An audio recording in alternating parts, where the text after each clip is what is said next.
பஞ்சபூத நவகிரகம். வாழ்க வளமுடன், வாழ்க வளமுடன். நாம் அமர்ந்துள்ள இடத்தைச் சுற்றிலும் நல்ல தெய்வீக ஆற்றலே நிரம்பின.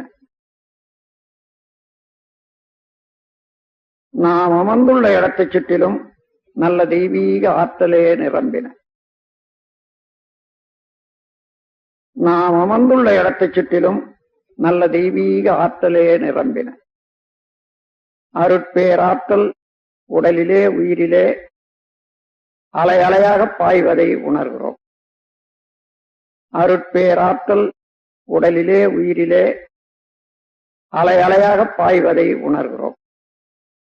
அன்னைக்கு வணக்கம், தந்தைக்கு வணக்கம், ஆசானுக்கு வணக்கம்.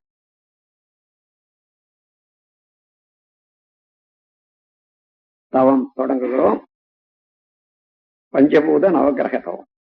பஞ்சபூதங்கள்ல பிருத்திவி, அப்பு, தேய், வாயு, ஆகாசம் என்று சொல்வார்கள்.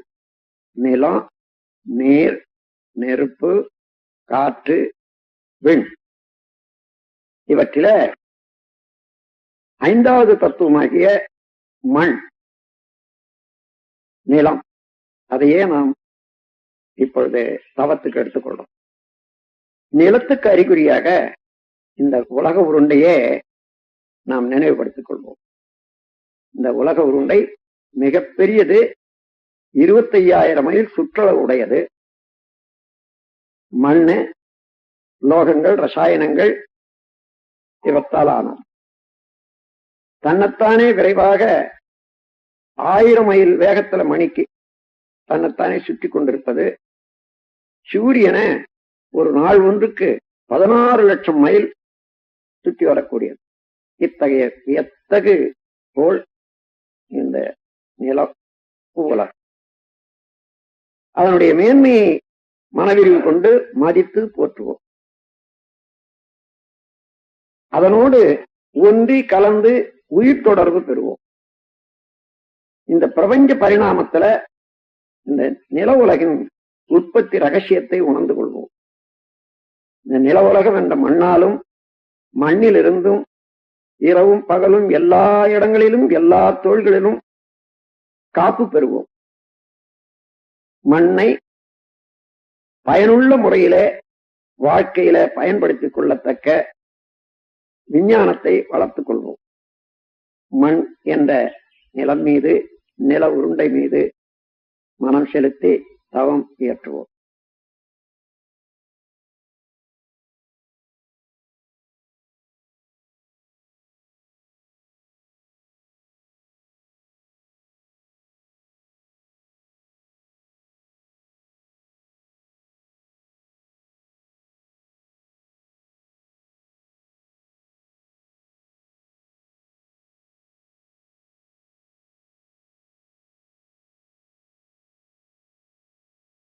பிரபஞ்ச பரிணாமத்துல 4வது தத்துவமாகிய நீரின் மேல் தவம் தொடங்குகிறோம்.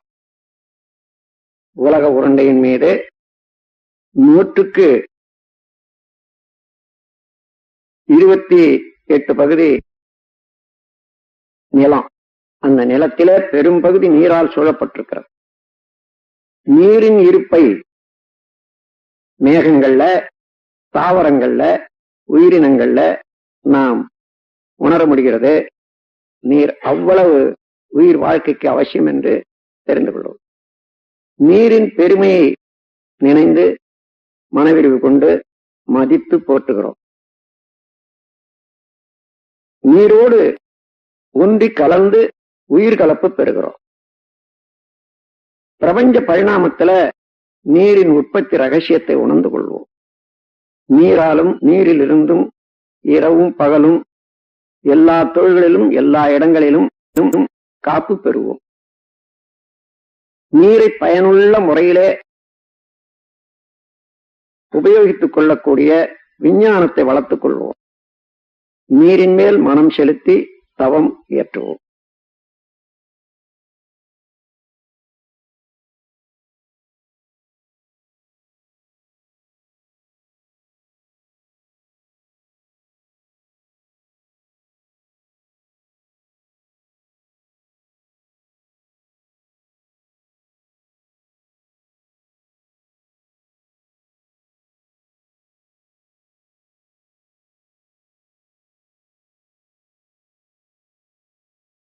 மூன்றாவது தத்துவமாகிய நெருப்பின் மீது தவம் தொடங்குகிறோம்.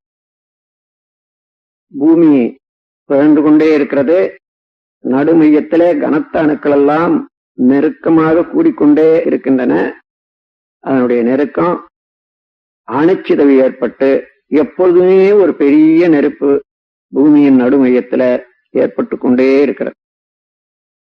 அதனுடைய கனல் மேல் பகுதி வரையில வந்து உயிர்கள் வாழ்வதற்கு உதவியாக இருக்கின்றது. மனவிரிவு கொண்டு நெருப்பின் பெருமையை மதித்து போற்றி மகிழ்கிறோம். நெருப்போடு உந்தி கலந்து உயிர்கலப்பு பெறுகிறோம். இந்த பிரபஞ்ச பரிணாமத்துல நெருப்பின் உற்பத்தி ரகசியத்தை உணர்ந்து கொள்வோம்.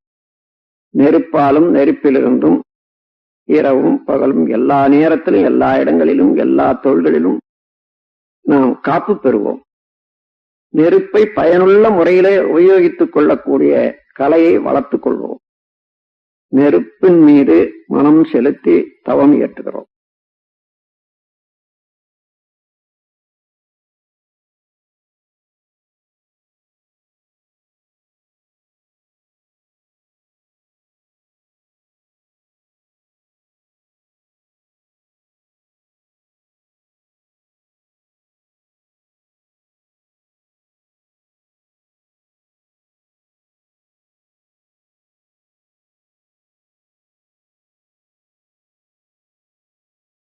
இரண்டாவது தத்துவமாகிய காற்றின் மீது தவம் தொடங்குகிறோம்.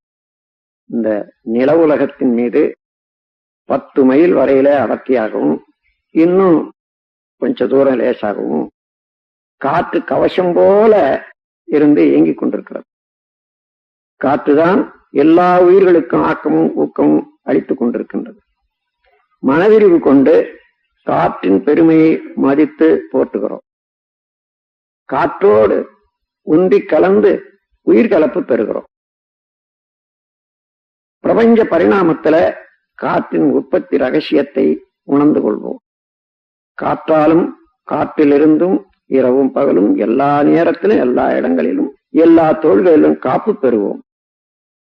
காற்றை பயனுள்ள முறையிலே உபயோகித்துக் கொள்ளக்கூடிய விஞ்ஞானத்தை வளர்த்துக் கொள்வோம். காற்றின் மீது மனம் செலுத்தி தவம் இயற்றுகிறோம்.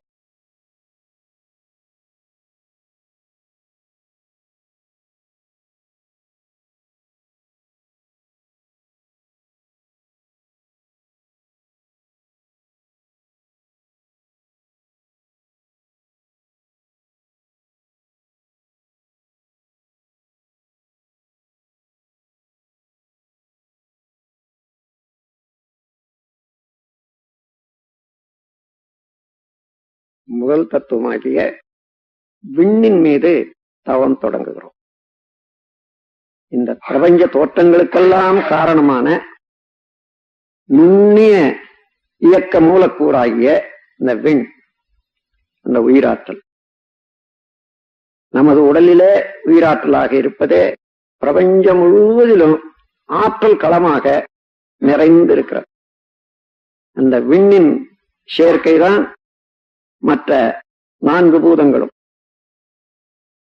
விண்ணின் பெருமையை உணர்ந்து மதித்து போற்றுகிறோம். விண்ணோடு ஒன்றி கலந்து உயிர்கலப்பு பெறுகிறோம். பிரபஞ்ச பரிணாமத்தில விண்ணின் உற்பத்தி ரகசியத்தை உணர்ந்து கொள்வோம்.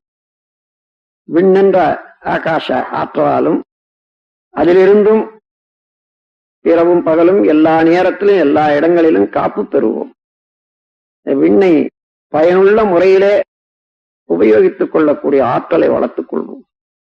விண்ணின் மீது மனம் செலுத்தி தவம் இயற்றுகிறோம்.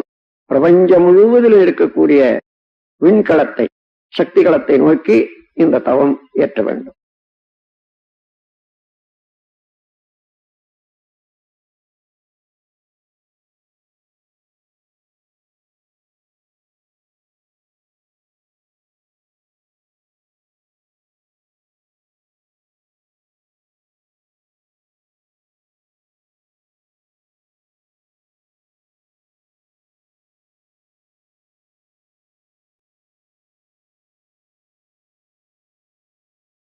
இந்த விண் நிறைந்த சக்திகளமாகிய அந்த ஆகாசத்துல, மகா ஆகாசத்துல பல கோடி நட்சத்திரங்களை பார்க்கிறோம்.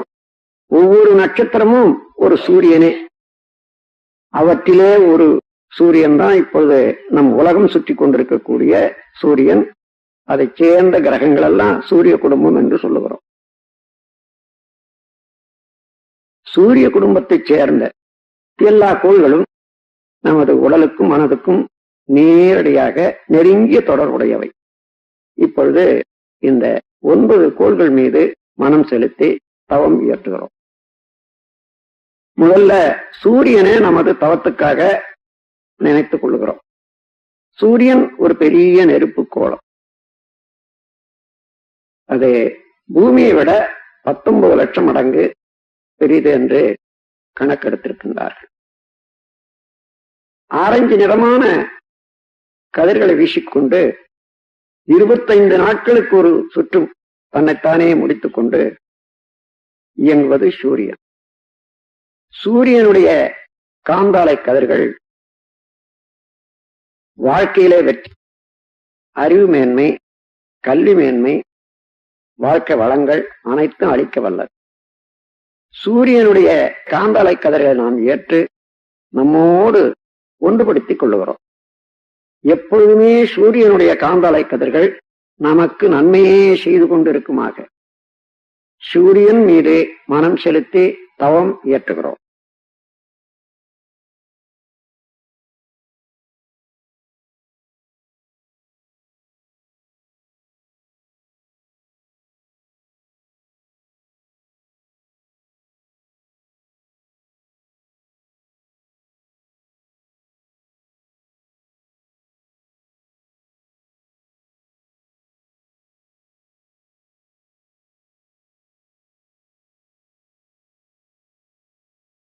இப்பொழுது புதன் என்ற கோள் மீது தவம் தொடங்குகிறோம்.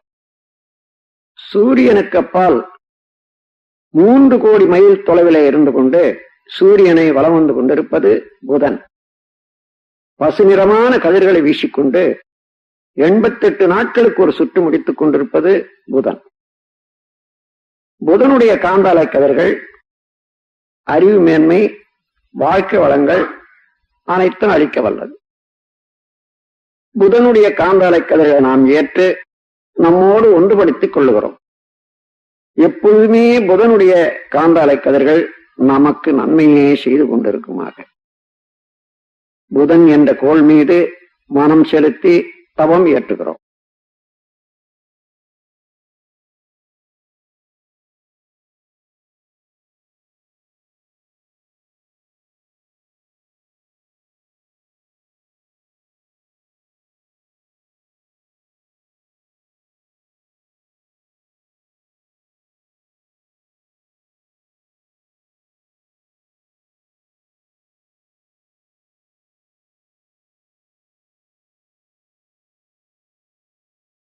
இப்பொழுது சுக்கிரன் என்ற கோள் மீது தவம் தொடங்குகிறோம். சூரியனை சுற்றி 2வது வட்ட பாதையில சுக்கிரன் 6 கோடி மைலுக்கு அப்பால் வலம் வந்து கொண்டிருப்பது. 225 நாட்களுக்கு ஒரு சுற்று முடித்துக் கொண்டு வெண்ணிறமான கதிர்களை வீசிக்கொண்டிருப்பது சுக்கிரன்.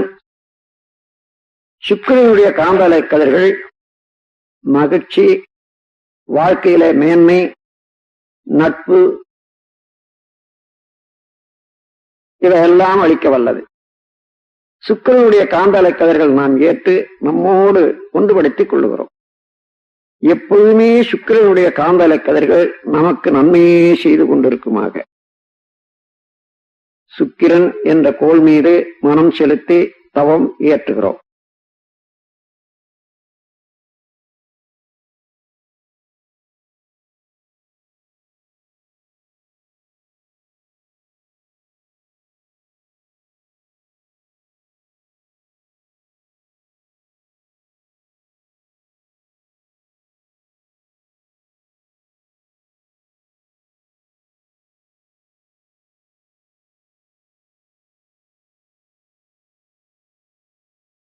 பொழுது சந்திரன் என்ற கோள் மீது தவம் தொடங்குகிறோம்.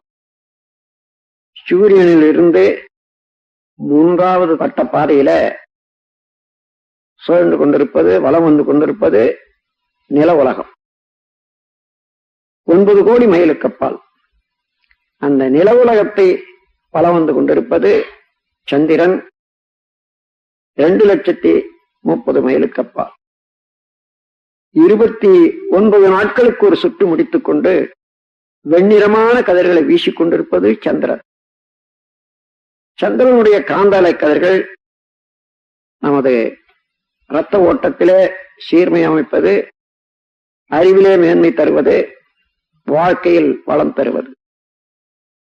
நாம் எப்பொழுதுமே சந்திரனுடைய காந்தலை கதிர்கள் நமக்கு இந்த நன்மைகளை எல்லாம் செய்து கொண்டே இருக்குமாக சந்திரன் மீது மனம் செலுத்தி தவம் இயற்றுகிறோம்.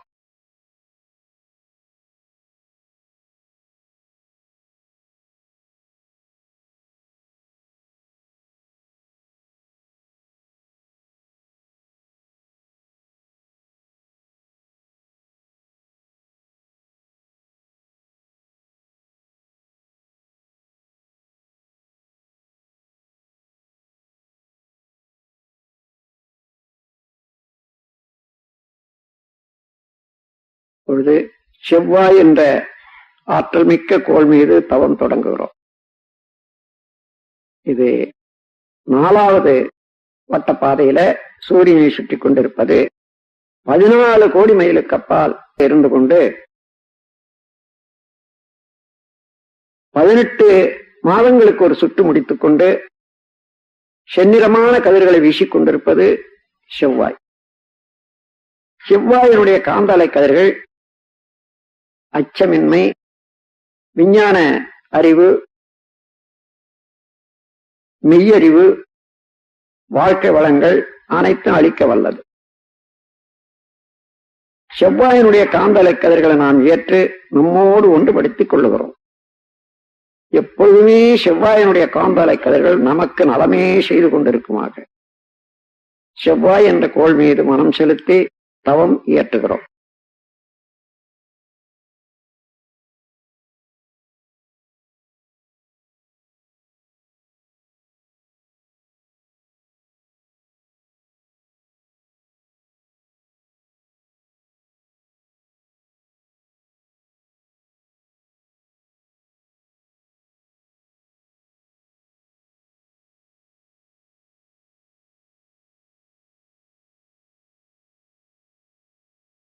அப்பொழுது குரு என்ற ஆற்றல் மிக்க பெருங்கோள் மீது தவம் தொடங்குகிறோம். சூரியனில் இருந்து 48 கோடி மைலுக்கு அப்பால் வலம் வந்து கொண்டிருப்பது குரு. பொன்னிறமான கதிர்களை வீசிக்கொண்டு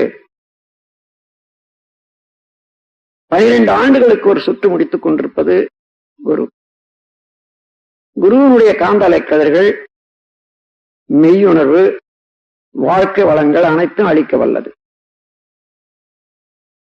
குருவினுடைய காந்தாலை கதிர்களை நாம் ஏற்று நம்மோடு ஒன்றுபடுத்திக் கொள்ளுகிறோம். எப்பொழுதும் குருவினுடைய காந்தாலை கதிர்கள் நமக்கு நன்மையே செய்து கொண்டிருக்குமாக குரு என்ற கோள் மீது மனம் செலுத்தி தவம் இயற்றுகிறோம்.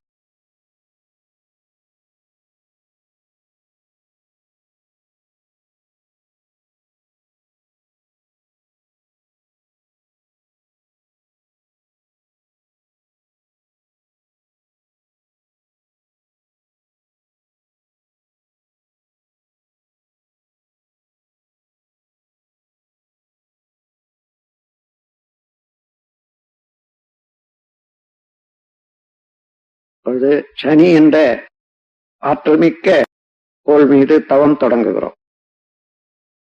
சூரியனிலிருந்து 6வது வட்டப்பாதையில 88 கோடி மைலுக்கு அப்பால் பலம் வந்து கொண்டிருப்பது சனி. சனியினுடைய காந்தலை கதிர்கள் சாம்பல் நிறமானவர். 30 ஆண்டுகளுக்கு ஒரு சுற்று முடித்துக் கொண்டு சாம்பல் நிறமான கதிர்களை வீசிக்கொண்டிருப்பது சனி. சனியினுடைய காந்தலை கதிர்கள் ஆயுள் நீளம், பொருள் வளம், மனவளம் அனைத்தையும் அளிக்க வல்லது. சனியினுடைய காந்தலை கதிர்கள் நாம் ஏற்று நம்மோடு ஒன்றுபடுத்திக் கொள்ளுகிறோம். எப்பொழுதுமே சனியினுடைய காந்தலை கதிர்கள் நமக்கு நன்மையே செய்து கொண்டிருக்குமாக சனி என்ற கோள் மீது மனம் செலுத்தி தவம் ஏற்றுகிறோம்.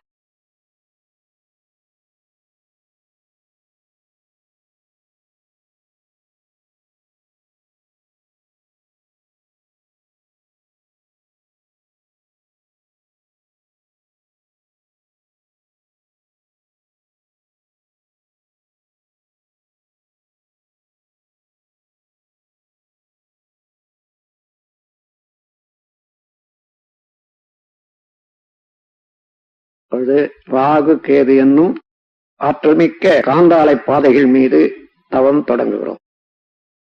சூரியனின் நடுமையத்திலே அணுக்கள் செயலற்று நின்று விடுகிறது. அது சுத்த வெளியாகி பிரம்மமாக மாறிக்கொண்டிருக்கும் நிலை, அதுவே கரும்புள்ளி எனப்படுகிறது. அது மேலும் மிக மிக அங்கே நிற்க முடியாமல் பிரபஞ்சம் முழுவதும் ஒரு போன்று ஆரம்பித்து பிரபஞ்சமெல்லாம் கடந்து சுத்த வெளியோட கலந்து கொண்டிருக்கிறார். சூரியனின் இருபுறமும் இவ்வாறு எப்பொழுதும் இயங்கிக் கொண்டே இருக்கக்கூடிய பிளாக் ஹோல், கருநிறமான காந்தாலை பாதைகள், ஒரு புறம் கேது என்றும் ஒரு புறம் ராகு என்று சொல்லுகிறோம். ராகு கேது இரண்டுமே கருநிறமான அலைகளை வீசிக்கொண்டு இருப்பவை. ராகு கேது காந்தாலைகள் மெய்விளக்கம், வாழ்க்கை வளங்கள், உடல் நலம் அனைத்தும் அளிக்க வல்லவை. ராகு கேது காந்தாலைகளில் இருந்து நாம் ஆற்றலை பெற்று ஒன்றுபடுத்திக் கொள்ளுகிறோம். எப்பொழுதுமே ராகு கேது ஆற்றல்கள் நமக்கு நன்மையே செய்து கொண்டிருக்குமாக ராகு கேது என்னும் காந்தாலை பாதைகள் மீது மனம் செலுத்தி தவம் இயற்றுகிறோம்.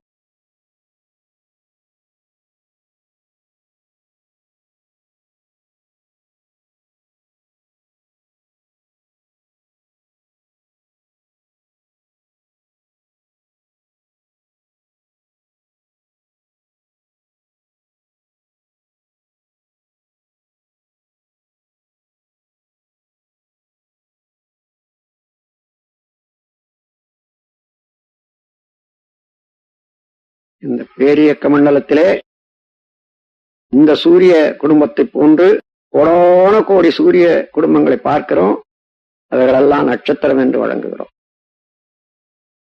அப்படி எல்லா நட்சத்திர கூட்டங்களையும் 12 வீடுகளாக பிரித்து இருக்கின்றார்கள். மேஷம், ரிஷபம், மிதுனம், கடகம், சிம்மம், கன்னி, துலாம், விருச்சிகம், தனுசு, மகரம், கும்பம், மீனம் என்று எல்லா நட்சத்திர தொகுதிகளில் இருந்தும் நமக்கு எப்பொழுதுமே ஆற்றல்கள் வந்து கொண்டே இருக்கின்றன. எல்லா வீட்டினுடைய எல்லா தொகுதியினுடைய ஆற்றல்களும் நமக்கு நலமே செய்து கொண்டிருக்குமாக இந்த 12 வீடுகளாக உள்ள இந்த பிரபஞ்சத்தை தாண்டி அப்பால் செல்லுகிறோம். சுத்த வெளி மெய்ப்பொருள் அதே விளங்கிக் கொண்டிருப்பதை உணர்கிறோம். நமக்குள்ளாக அந்த மெய்ப்பொருள் என்ற சுத்த வெளியில கெட்டிப்பொருளாக உடல், இரத்த ஓட்டம், வெப்பம், காற்று, உயிர், இந்த 5 பௌதீக பிரிவுகளையும் உணர்ந்து கொள்ளுகிறோம். எல்லாவற்றையும் அறிவு ஆண்டு கொண்டிருப்பதை உணர். இதையே போன்று ஒவ்வொரு மனிதரிடத்தும் ஒவ்வொரு உயிர்களிடத்தும் அமைந்திருப்பதை உணர்கிறோம். அந்த உயிர்கள் துன்பம் இல்லாத முறையில வாழும் அளவுக்கு நம்முடைய செயல்களை ஒழுங்குபடுத்திக் கொள்ளவும், துன்பம் படும் உயிர்களுக்கு இயன்ற வரையிலே உதவும் நாம் கருணையோடு செயல்புரிய வாழ முனைவோம். இந்த பேரறிவில, இந்த விரிவான மனநிலையில எப்பொழுதும் மறவாது இருந்து கொண்டு நம் வாழ்வை நடத்தி வருவோம். அருட்பேராற்றல் கருணையினால் உடல் நலம், நீளாயும், நிறை செல்வம், உயர் புகழ், மெய்ஞானம் ஓங்கி வாழ்வோம். அருட்பேராற்றல் கருணையினால் உடல் நலம், நீளாயும், நிறை செல்வம், உயர் புகழ், மெய்ஞானம் ஓங்கி வாழ்வோம். அருட்பேராற்றல் கருணையினால் உடல் நலம், நீளாயும், நிறை செல்வம், உயர் புகழ், மெஞ்ஞானம் ஓங்கி வாழ்வோம். வாழ்க்கை துணைவரை மனதில் நினைந்து வாழ்க வளமுடன் என்று வாழ்த்துவோம். மக்கட் செல்வங்களை வாழ்த்தி மகிழ்வோம்.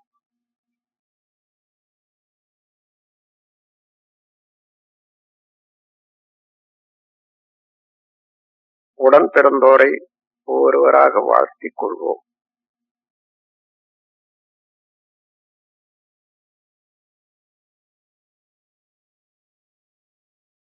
நெருங்கிய நண்பர்களை வாழ்த்துவோம்.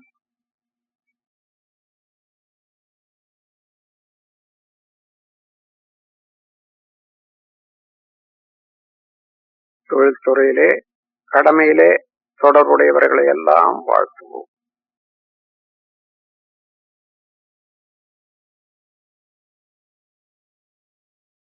இன்னல் புரிவோர், எதிரிகளாக நினைப்போர் இருந்தாலும் அவர்களையும் மனம் குளிர வாழ்த்துவோம்.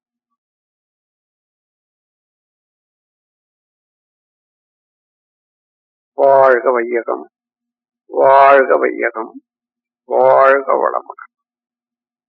உலகில் உள்ள பொறுப்புடைய தலைவரெல்லாம் உயிரறிவை உள்ளுணர்வாய் பெறுதல் வேண்டும். உலகனைத்து நாடுகளின் எல்லை காக்க ஓருலக கூட்டாட்சி வலுவாய் வேண்டும். உலகில் போர், பகை, அச்சமின்றி மக்கள் உழைத்துண்டு வளங்காத்து வாழ வேண்டும். உலகெங்கும் மனித குலம் அமைதி என்னும் ஒரு வற்றாத நன்னிதி பெற்றிய வேண்டும். வாழ்க வையகம், வாழ்க வையகம், வாழ்க வளமுடன்.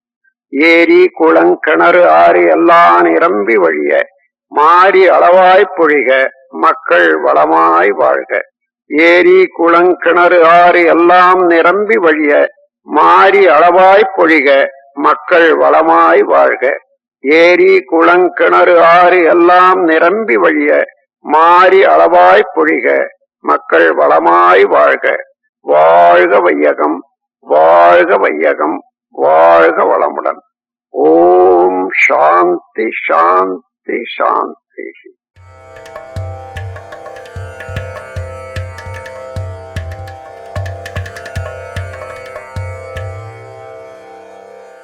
அருட்தந்தை வேதாத்ரி மகரிஷி 19ஆம் நூற்றாண்டில் அவதரித்து 2 நூற்றாண்டுகளைக் கண்ட நிகரில்லா மகான். ஏழ்மை என்றால் என்னவென்று தெரியாத மன்னன் ஏன் என்ற கேள்வியினால் புத்தனானான். ஏழ்மையில் பிறந்து ஏழ்மை ஏன் என்ற கேள்வியினால் வேதாத்ரி மகரிஷியானார்.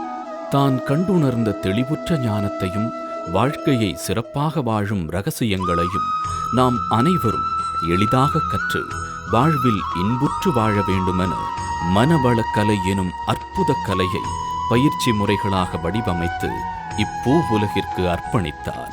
மனவளக்கலை என்பது மனிதனை முழுமையான மனிதனாக்கும் கலை. மனதின் மாண்பு அறிந்து மனதை நல்ல முறையில் பயன் தரத்தக்க முறையில் ஆளக்கூடிய திறமை அளிக்க வல்ல பயிற்சி தான் மனவளக்கலை. எத்தனையோ மனிதர்களின் வாழ்வில் ஆனந்த தீபத்தை ஏற்றி வைத்துள்ளது மனவளக்கலை. ஆழியார் அறிவு திருக்கோயில் பசுமை எழில் கொஞ்சும் மலையடிவாரத்தில் உலக சரித்திரத்தில் முதல் முறையாக இங்குதான் அறிவுக்கென்று ஒரு கோயில் கட்டப்பட்டது. இவ்வதிசயத்தை நிகழ்த்தியவர் அருட்தந்தை வேதாத்ரி மகரிஷி. துன்பங்களை சந்தித்து விதியே என சிக்கித் தவிப்போருக்கு விதியை அறிவால் வெல்லும் வித்தையை கற்றுத்தருகிறது ஆழியார் அறிவு திருக்கோயில். ஆழியார் அறிவு திருக்கோயிலில் அடியெடுத்து வைத்தோர் வாழ்வின் பிரச்சனைகளை பக்குவமாகவும் தீர்க்கமாகவும் கையாண்டு மகிழ்வோடும் நிறைவோடும் வாழ்வது உறுதி. மனவளக்கலையில் கற்றுக் கொடுக்கப்படும் எளிய முறை உடற்பயிற்சிகள் நாள் முழுவதும் நம்மை சுறுசுறுப்புடனும் உற்சாகத்துடனும் வைத்திருக்கிறது. தீராத நோய்களுக்கு தீர்வாகவும் நோய்கள் வராமலும் தடுக்கிறது. சிறியவர்கள் பெரியவர்கள் என அனைவரும் கற்று சுலபமாக செய்யும் விதமாக பயிற்சிகள் வடிவமைக்கப்பட்டுள்ளது.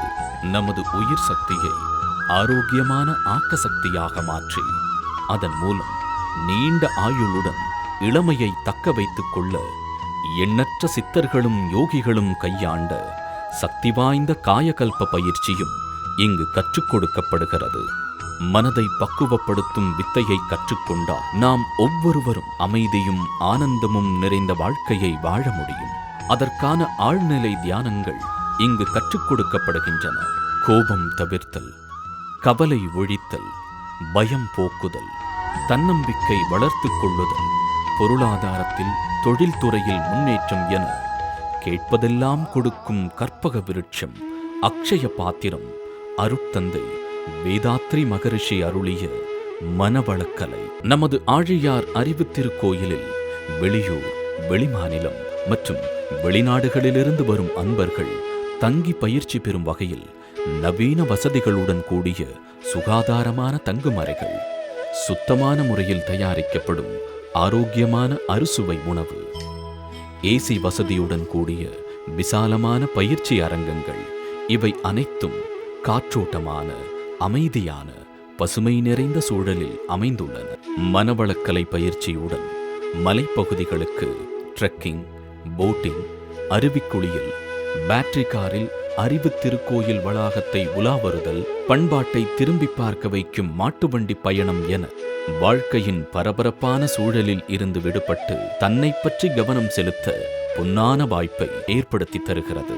செய்யும் தொழிலில் தனித்துவத்துடன் செயல்படவும் வாழ்வில் வெற்றி பெறவும் இப்பயிற்சிகள் உதவுகிறது.